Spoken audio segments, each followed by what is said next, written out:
I gotta figure this out. This loop I'm in, this cycle, it needs to end, and I want to break it, but I just don't quite know where to start. I have to destroy the games in the backlog to get out of this loop of this cycle of the backlog itself, but I don't know where to begin. I don't know what I'm doing. I need a sign. Anything. Okay? Convenient. Hello? Hello, Mr. Moore. Crack open that 3DS and play the game.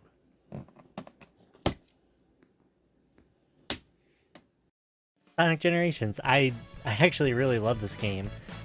Honestly, I'm not too sure why it's in my backlog. I've already played it. I guess I assume 3DS version must be somewhat different. I mean, Sonic Generations is honestly a classic game. I played it on the Xbox 360 years ago, around when it came out, and I replayed it a ton as a kid, so honestly, I'm really looking forward to this. Sonic Generations brings together the iconic Blue Blur's past and present in celebration of his 20th anniversary. The game perfectly captures the essence of what makes Sonic so beloved by fans all around the world by taking a look back at some of his most famous lands and his famous foes. All this is what I wish I could say about this version of Sonic Generations on 3DS. However, I just can't. Sonic Generations released in 2011, but the 3DS version was actually a month after the initial launch of the console versions. Now, I think it's important to note that this is a first year 3DS game, so like with a lot of early 3DS titles, this one actually took advantage of the 3D effect pretty well by adding some nice depth to a lot of the levels. Another thing that's important to note too is that this game is no port. This version is actually really different than most of the levels compared to the console version. Different bosses, and a different layout of the game's progression. Story-wise though, it's the exact same. Sonic has a birthday, Time Rift opens, Sonic meets Sonic, average Sunday afternoon. So what's my takeaway after playing Sonic Generations on the 3DS? This game, and this 3-week-old cookie I found under my desk, really stale. Oh. So this game's biggest issue isn't missing the point of Sonic Generations really. It does do a decent job of highlighting some of Sonic's iconic adventures and levels, but it's really the drastic change of how the boost Sonic works. See, the modern Sonic and classic Sonic in the console version of the game differed very much, but in this game, the modern Sonic was more of a Sonic Rush gameplay, which is, in my opinion, best described as 2D Sonic with a boost button. The problem is that this made the game feel really stale, as honestly it doesn't feel that different from classic Sonic, and so with the level designs being designed similarly to basically have two classic Sonic movesets work, it just feels like a lot of times I'm playing the same level 2 times in a row, and the problem with that is not all the levels really change up things. There's a couple that I'll get into later that I really liked, but most of them end up not being that memorable and feel like one really long level. Though I will give the levels credit where credit is due, they are lengthy, and sometimes Sonic levels can feel short. As well, Sonic can just breeze right through them with ease. Oh my god, is this what a hedgehog's daily commute looks like? Some levels I was spending 5 to 7 minutes on because they were actually decently thought out, where you can't just hold one direction and boost. Let's talk about a couple of levels I was actually fond of. Casino Night is a 3DS exclusive level and is a lot of fun. The console version only got a little mini game of pinball, and this one really went all out with it. I think it's very interesting to choose this as the Sonic the Hedgehog 2 representation instead of Chemical Plant Zone, but I will definitely take it.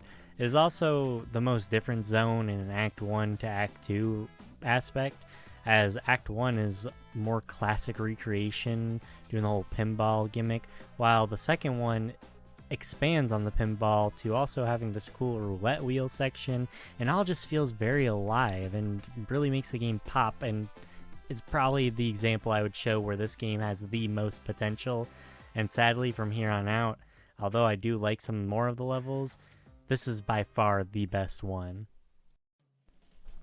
Another level I enjoyed was Mushroom Hill, representing Sonic and Knuckles, and also as a 3DS exclusive level. This level being remade like this really wishes a whole Sonic 3 remake would happen, because man does it look really pretty. The Act 1 layout is pretty much an exact rip from the game, as it even leaves in a checkpoint for a boss fight midway through the level that was oddly removed, and I think the game could have really benefited from it still being in there. Would it have made sense? I don't know. I don't really care. Act 2 is this, but in the fall. It's kind of unfortunate Act 2 falls a little short, but it does have some cool on-rail sections. You go through a cave, and it's got a couple gimmicks in it that aren't that annoying. Overall, it's just a really great vibe. By far, the most interesting boss fight in this game is fighting BioLizard from Sonic Adventure 2 on the Space Colony arc. You do fight it as Sonic, sadly, so you don't play as Shadow to do this, but that makes sense, and it still is a really interesting fight. There's a bit of a chase sequence to seemingly tire out the lizard, attack it speeds up, some spheres to dodge, a little repetitive maybe, but the last part in particular is interesting as you start floating and dodge a layout of spheres to do the final hit. Overall, maybe it drags a bit, but it's just a lot of cool fan service that this game, when it wants to give it, it gives it, but it just doesn't do it enough. There really aren't a lot of levels or boss fights that are bad or frustrating. It just boils down to being average. Two of the bosses are very simple races, and the levels feel longer due to the gameplay styles not feeling all that different. Sadly, for a Sonic game, also, the music is just okay. Nothing was bad, but nothing really stuck out with me either, and I think some of it was reused from other games, which is unfortunate. The Chaos Emeralds in this game are actually probably the easiest to get par Sonic Forces when you could use your Tooth Fairy money to buy Super Sonic. Basically, the Emerald Chase in this game is very reminiscent of Sonic 2's special stages. These are okay. They're not very challenging until the last two, and it is mainly due to resolution making it hard to make out what's actually in front of you until it's too late. Grab orbs, dodge the bombs, all of that. The only reason why I did them is because I assumed you needed to access the final boss with them, and that's okay. They're pretty harmless levels.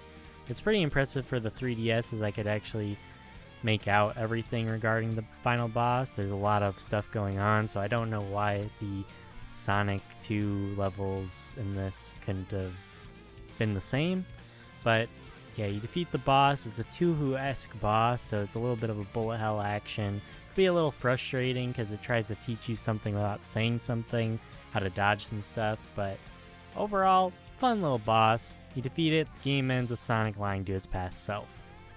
I think what makes this game kind of weak in comparison, part of the double open gameplay style I felt, was there's just nothing making it special, separating it from its console counterparts.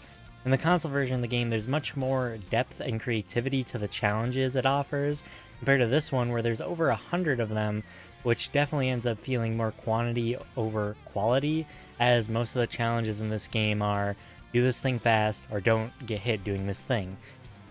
And it's unfortunate because the console counterpart has missions I remember where Silver, I think, is chasing you, or you're racing him, and I think there's also one with Knuckles. Those just come off the top of my head. I could be mistaken, but I do remember it feeling much more unique, and it wasn't just do this thing quickly, because it was a lot more fun, and I felt like I had actual reason to do it, while in this game it's literally its whole other mode in the title screen, and it's just unfortunate. I think the 3DS version could have cut out missions entirely and instead given just a separate mode.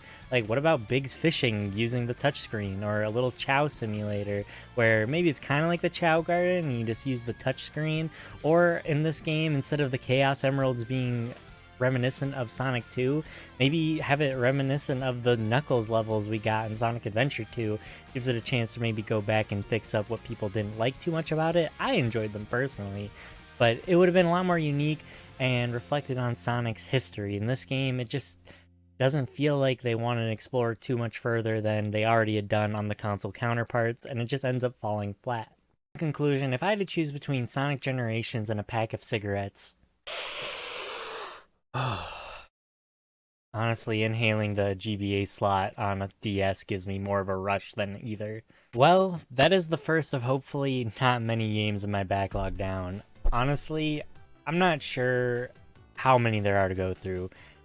I don't feel like there could be that many, but there is only one way out of this loop, and that is playing all of the backlog.